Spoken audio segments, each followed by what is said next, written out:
darle la bienvenida en este espacio a Francisco Jiménez, ministro de Gobierno, que ya nos acompaña en los estudios en Quito. Gracias por estar con nosotros, ministro. Buen día. ¿Qué tal, Liz? Buenos días. El gobierno mostró ayer su sorpresa ante esta decisión del juez Bani Molina, juez de Portoviejo en Manabí, de concederle un habeas corpus a 3 personas, entre ellas Jorge Glass y Daniel Salcedo, y ante eso emitieron un comunicado diciendo que no van a dar paso a la excarcelación respectiva y que más bien van a interponer recursos legales para que esto de aquí pues no se concrete. Pero ya en firme, ¿cuáles son esos recursos que presentarán? Porque hay un habeas corpus concedido. Efectivamente, ayer tuvimos conocimiento de esa supuesta resolución, y digo supuesta porque primero no había aparecido en el SADGE, que es el Sistema Público de Administración de Causas.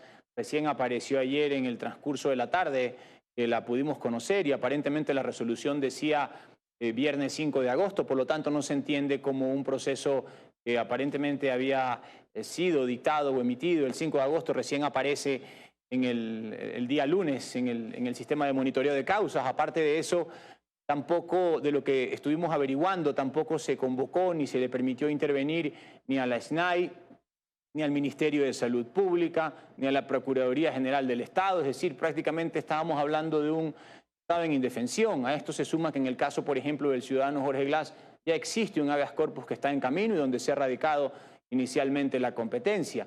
Entonces hay una serie de irregularidades. Hay otro tema también, que quien interpone este supuesto habeas corpus es un ciudadano Araujo, si no me equivoco, y luego resulta que en la audiencia, después de leer el expediente, de repente el juez, tal vez por esas iluminaciones repentinas que tienen algunos jueces, incluyó a 2 ciudadanos más, entre esos Jorge Glass y el señor Salcedo, que también estaba allí incluido, bajo alguna figura jurídica que se le ocurrió a él en ese momento. Por lo tanto, hay algunas irregularidades dentro de ese proceso, y lo que va a hacer el Estado ecuatoriano a través de las instituciones públicas es asegurarse de que cualquier decisión que se tome no atente contra la seguridad jurídica de los ecuatorianos ni tampoco contra el ordenamiento jurídico. Hoy se revisará a profundidad lo que ayer ya se detectó a primera vista, pero nosotros no vamos a dar ni un solo paso si no es estrictamente apegado a derecho. Pero eso tomará su tiempo. ¿Se puede frenar el hecho entonces sí de emitir esa boleta de excarcelación? Bueno, él inclusive adoptó el acto administrativo el día lunes de las boletas de excarcelación, pero lo señalo, dentro de toda esta maraña de irregularidades, y nosotros no podemos ser alcahuetes de ningún manoseo de la justicia. Hoy las entidades públicas pues revisarán el expediente para ver si se cumple con los requisitos jurídicos para que se proceda con la solicitud del juez, pero como lo señalo, ya hay todas estas consideraciones que ameritan una serie de recursos que oportunamente, es decir, el día de hoy, interpondrán tanto la Procuraduría como el SNAI, y se resolverá lo que en derecho corresponda. De ahí ahora se habla de este habeas corpus, que ya también hubo un intento anterior con el juez de Manglar Alto en Santa Elena, pero ahí entra en esta discusión el abuso de estos recursos también, no solamente hablemos de habeas corpus. Mire lo que sucede en el caso de la designación y posesión del superintendente de bancos, donde hay una resolución de nulidad del proceso y luego otro juez dice que no, le da medidas cautelares que duran el fin de semana, porque después dice que desconocía lo anteriormente resuelto y con eso las revoca, y esto crea un limbo jurídico y más allá de eso una afectación interna y externamente para el país. Sin duda ha habido un abuso de los recursos constitucionales, y nosotros siempre hemos defendido la independencia, pero jamás la indiferencia entre las funciones del Estado. Por lo tanto, nosotros no nos vamos a prestar para ese juego de andar poniendo acciones constitucionales en cada uno de los 221 cantones del país, y lo que tenemos que ver es, cada vez que estas cuestiones se producen, que estas sean resueltas conforme a derecho. No somos dirimentes tampoco, pero sí nos compete precautelar que el sistema jurídico no pierda su orden, porque en ese momento perdemos todos los 18 millones de ecuatorianos. En este caso, en el caso del superintendente pasó exactamente lo mismo. Ya había una decisión sobre el tema, estaba en proceso de ejecución, se intentó por vías poco regulares buscar otra decisión. Ahora la Asamblea es la que debe resolver, pero está claro que tiene que haber un proceso de reforma constitucional de estos recursos que están, por supuesto, para precautelar derechos, pero jamás pueden redundar justamente en abuso de derechos, ni para la persona que los solicita, ni para el Estado ecuatoriano, porque al final del día, cuando la justicia no funciona, se perjudican los 18 millones de ecuatorianos. ¿Y cómo se va a recuperar esa justicia de la que también el presidente Lasso hablaba ayer en el comunicado? Decía, el país necesita recuperar la justicia. ¿Cómo lo van a hacer? Bueno, hay mecanismos, ¿no? Nosotros siempre hemos sido muy muy celosos, como dije, de que cada función cumpla con su rol, cumpla con su papel, pero por ejemplo aquí sí cabe la posibilidad de que la Corte Constitucional haga un análisis un poco más extensivo. Ya hay resoluciones de habeas corpus que ha emitido la Corte Constitucional, también puede pronunciarse ahora. Ellos, en algún momento nosotros sondeamos la posibilidad de que se pronuncien para restringir el sistema de uso de habeas corpus. Ellos dijeron que tenía que hacerse solamente contra procesos terminados. Nosotros vamos a explorar esa vía jurídica para ver de qué manera las instituciones competentes le ponen un poco de orden al sistema y sobre todo evitan sus abusos. Y eso por el lado de la inseguridad jurídica, pero por otro lado los temas de corrupción. Días atrás en este espacio, cuando le preguntaba yo sobre el caso Danubio, este caso donde se trataban de vender cargos públicos, usted decía que ningún funcionario del gobierno estaba en actos de corrupción y a raíz de eso surgió estos cuestionamientos a los consejeros ad honorem que finalmente, mediante decreto, pues el presidente de la República elimina la figura. ¿Por qué toma esa decisión el viernes pasado el presidente Lasso? Bueno, el presidente Lasso, mejor dicho, hace más o menos un mes o un mes y medio que él quitó las consejerías ad honorem en el caso de la persona que hoy está siendo investigada. Y también para transparentar un poco las cosas, ¿no? Porque si bien es cierto, la figura ad honorem permite a determinados consejeros generar sus consejos o sus asesorías ante el presidente, establece un panorama un poco menor de responsabilidades. Pero en este caso no hay ningún problema en que esas consejerías ya se institucionalicen, por decirlo así, porque al final cada uno, por lo que dice, por lo que hace o por lo que ejecuta, tiene responsabilidades frente al Estado y tiene responsabilidades con el presidente de la República. Por lo tanto, mientras más transparencia haya respecto de quienes toman las decisiones en el país, yo creo que es mucho mejor para todos. Quien esté trabajando en el Estado, en cualquier espacio, tiene que, de alguna manera, recibir su remuneración, asumir sus responsabilidades y responder por lo que dice y por lo que hace. Pero en este caso Danubio ya no solamente se habla de un ex consejero ad honorem, sino también de un asambleísta oficialista. Sí, y por eso nosotros, tal como yo lo señalé la semana pasada, hemos sido prudentes, por decirlo así, en este aspecto, y lo que estamos esperando es que la justicia haga sus investigaciones en paz. Hemos dicho desde el primer momento que vamos a estar pendientes de lo que resuelvan, que vamos a prestar todas las facilidades y que nadie, absolutamente nadie, está por encima de la ley. Quien haya incurrido en actos reñidos contra la ley o contra el ordenamiento jurídico tiene que responder y nuestra obligación es dar todas las facilidades. Dentro de eso estamos atentos al trabajo de la Fiscalía y por supuesto vamos a estar atentos a sus resultados también. Eso en cuanto a esa investigación, ¿y ahora qué decisión van a tomar o cómo van a actuar frente también al informe de Contraloría en cuanto a la evaluación a generales, donde se estableció que 3 generales no podían justificar su patrimonio, entre esos uno de la policía en servicio activo? El presidente Lasso a su regreso de Colombia decía todavía no he sido notificado formalmente, no he recibido su informe, pero ayer incluso el Contralor ya se pronunció al respecto. Bueno, la Contraloría cuando hace sus informes tiene 3 tipos de responsabilidades, ¿no? Administrativas, civiles y penales. Y nosotros vamos a revisar cuando tengamos acceso al documento, justamente de conformidad con lo que estaba señalando el presidente, de qué tipos de responsabilidades estamos hablando aquí y sabremos sacar las conclusiones correspondientes. Yo creo que el país tiene que estar claro que el gobierno nacional no va a permitir ni a mirar a otro lado respecto de ningún comportamiento reñido con la ética, con la justicia o con la ley. Tampoco queremos ser imprudentes de anticipar criterios cuando haya impugnaciones o cuestionamientos a funcionarios públicos o a personas que de alguna manera tienen un rol de responsabilidad, pero ni en lo uno ni en lo otro vamos a caer. En este caso de la Contraloría, vamos a esperar la documentación pertinente, vamos a revisar cuáles son los tipos de responsabilidades que se están señalando y vamos a actuar de conformidad con la ley. Y lo que tiene que quedar claro es que quien tenga imputaciones serias sobre su comportamiento en el desempeño de una institución no podrán subir en ascenso.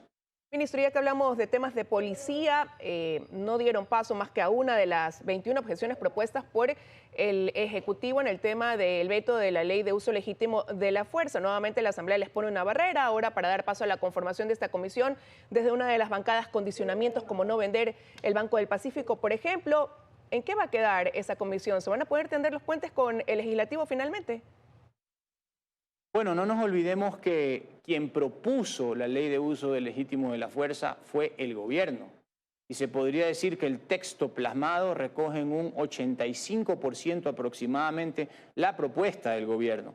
De ahí pues la Asamblea hizo sus observaciones y las envió al Ejecutivo. El Ejecutivo emitió el veto parcial, de eso se acogió un artículo más y otros no. Pero de todas maneras hay que tener una cosa clara. Primero, es mejor tener ley que no tenerla. Segundo, quien estuvo al inicio de la propuesta de ley fue el gobierno, es y ha sido el gobierno. Tercero, la ley es buena en más de un 85%.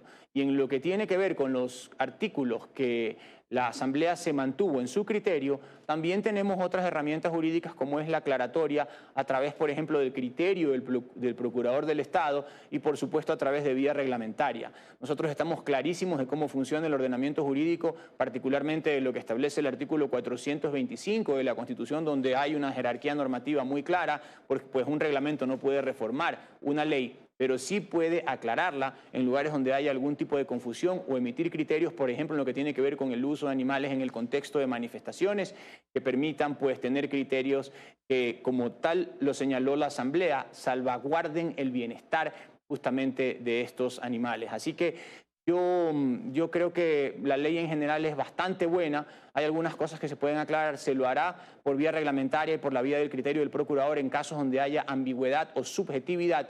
Pero está claro que hoy el Ecuador cuenta con una ley que le da a la Policía Nacional y a las Fuerzas Armadas la posibilidad de intervenir, sobre todo en contextos de crisis. Pero la misma policía habla de presentar demandas de inconstitucionalidad, al menos a 3 artículos, porque siente que la ley no los protege totalmente en su accionar. Y finalmente el resultado y lo que se ve es que el gobierno envía estas 21 objeciones y la Asamblea dice acogemos una. Y sigue ese bloqueo a lo que venga de ustedes. Eso va a poder tender entonces los puentes que se buscan a través de la creación de esa comisión, que no termina tampoco de conformarse. Bueno, la Asamblea es una Asamblea que en estos momentos está dominada por un criterio de oposición y esa es una realidad. No es un drama y tampoco es nuevo para la historia política del país. Yo tengo muy claro de que hoy la Constitución le da al Ejecutivo la posibilidad, a través de su capacidad como colegislador, de su capacidad normativa a través de decretos, de su posibilidad de emitir reglamentos, de la posibilidad que tiene en la consulta popular de tener herramientas para ir legislando. Y lo hemos ido haciendo. Lo que pasa es que lo bueno es enemigo de lo perfecto. Y claro, queríamos una ley perfecta en materia de uso legítimo de la fuerza, no la tenemos. Tenemos una ley buena, que también es bueno para el país. Y sobre eso tenemos que avanzar, dentro de esas imperfecciones, dentro de esas contradicciones y navegando con lo que puede representar un espacio difícil de oposición en la Asamblea, nosotros tenemos que avanzar.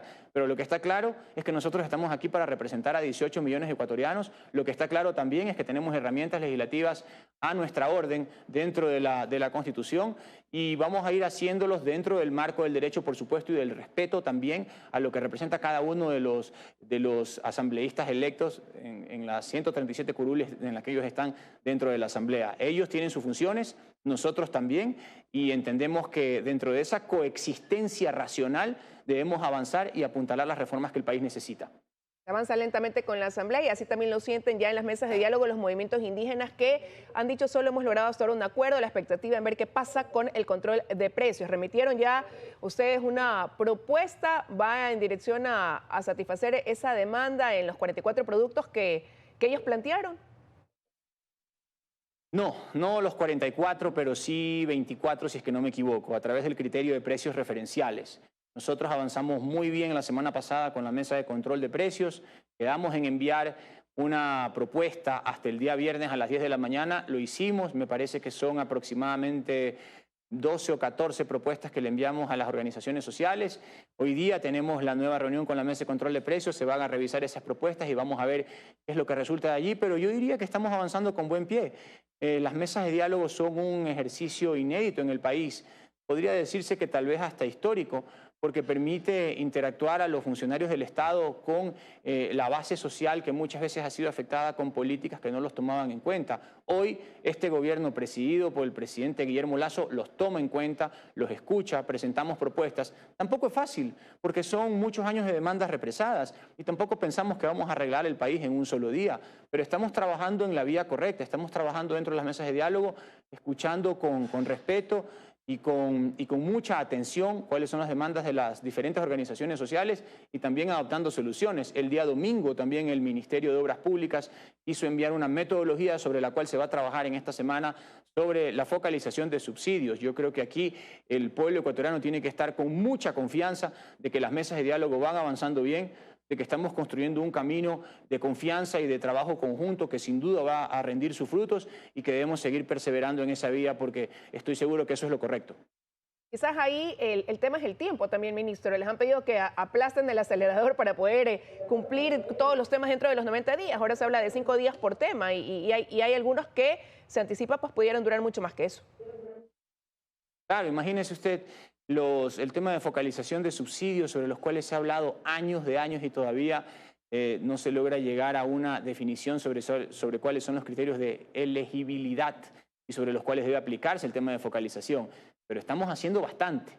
En 90 días, solucionar problemas que han sido tan represados, no solamente durante los últimos 15 años, sino durante los últimos 50, 60 años, con un proceso de desarrollo que se ha hecho de espaldas a los grandes grupos sociales, es bastante. Hemos conversado inclusive de estos aspectos también en las mesas. Estamos claros que podemos terminar una serie de cosas interesantes en estos 90 días. Tal vez, quién sabe, haya que alargar un poquito el plazo y los periodos, pero lo que está claro aquí es que se está trabajando. Lo que está claro aquí es que estamos construyendo un camino sobre el que después va a poder transitar tranquilamente el Ecuador. El Ecuador no quiere más manifestaciones, el Ecuador no quiere más procesos de desarrollo que se hagan de espaldas a las organizaciones sociales, el Ecuador no quiere más procesos ni caudillistas ni populistas. Podemos transitar por la vía democrática, podemos transitar por la vía de la justicia, de la igualdad, de la libertad, y eso es lo que hoy estamos construyendo a través del gobierno del presidente Lasso. Quiero agradecerle, ministro, que nos haya acompañado esta mañana aquí en 24 horas. Que tenga un buen día. Gracias a usted, Liz. Siempre un gusto. Son las 7:45 de